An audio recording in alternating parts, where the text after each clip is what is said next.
Sono contento di essere a Sant'Antioco e finalmente avere un pubblico molto vicino, messo un po' magari scomodamente, in quanto le sedie molte volte sono comode ma certe volte sono scomode perché chi è seduto molte volte non può vedere, non c'è lo spazio, allora ci vedono di fianco, c'è qualcuno che ci vede di dietro addirittura. Gli hanno chiesto com'è lo spettacolo? Non si pinnuda. Capita. Niente, Veniturgo nasce 78 anni fa. 78 anni fa, grazie.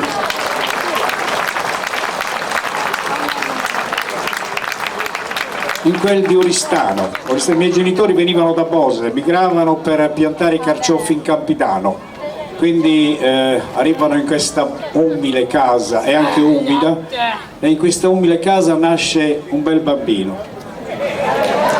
Che ci sei bello posato tu, La bellezza piano piano ci abbandona.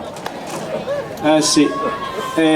Aprimi la bottiglia, se no poi mi viene male verso. Grazie. Lui è un nostro tecnico, facciamogli un applauso. Grazie, grazie. Ogni tanto l'acqua serve, tanto con su di Gostera. E quando mai l'avremmo pensato noi di pagare una bottiglietta d'acqua così 500 lire? Mamma mia, polemica. Quindi Benito nasce in questa casa.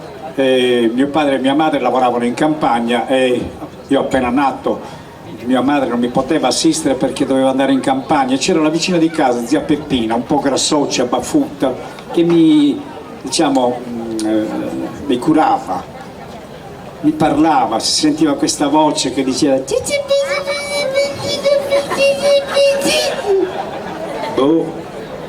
perché ai bambini ci si parla così, non si parla mai con la voce naturale, infatti i bambini pensano che tutta questa gente sia scema. Sì, perché uno ti si presenta con un mazzo di chiavi così. Mamma mia, sono traumi. E questa signora che continuava a parlarmi, i primi giorni, poi più piccolo sei, più la bocca è stretta. Mi sei bellino che si chiami E te? Che età poteva avere? 3 giorni. Questa domanda assillante. E te? Boh. Poi finiva lei e veniva il marito. Un odore di brodo masticato, formaggio coi vermi, si vedevano i vermi in mezzo ai denti. E dov'è papà? Si vuole savurca sarà papà. Cosa ne sa un bambino di quelle dov'è papà? I pannolini di allora, qualcuno se ne ricorda? No, i pannolini erano stracci, non c'erano pannolini, non ce n'era. Ti avvolgevano con questo, era un pacchetto che lo aprivano ogni 3 giorni. Sì, perché lavoravano in campagna, non mica potevano aprire tutti i giorni. E quando aprivano, un fraga merda. La cacca poi a quei bambini quando sentono parlare di cacca ridono, guardala come ride. La cacca, lo sai che la fanno anche le suore. L'abbiamo scoperto.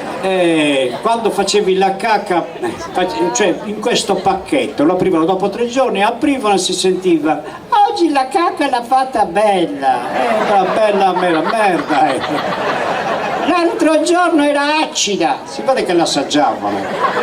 E quando fai la cacca acida poi cosa succede? Che gli arrossamenti nelle spalle, nella pancia, dappertutto, è un intercapedine che ti mettono addosso. E poi questo pacchetto ti cullano, fanno mischiano visce e merda, questa cacca che la do. E quindi quando aprono si sente questa cosa qua, acida, E allora non c'erano gli accorgimenti di oggi ci sono degli ingredienti, delle cure, piccole cure, ad esempio c'era la pasta fissa, adesso c'è la pasta fissa, allora c'era acqua fissa.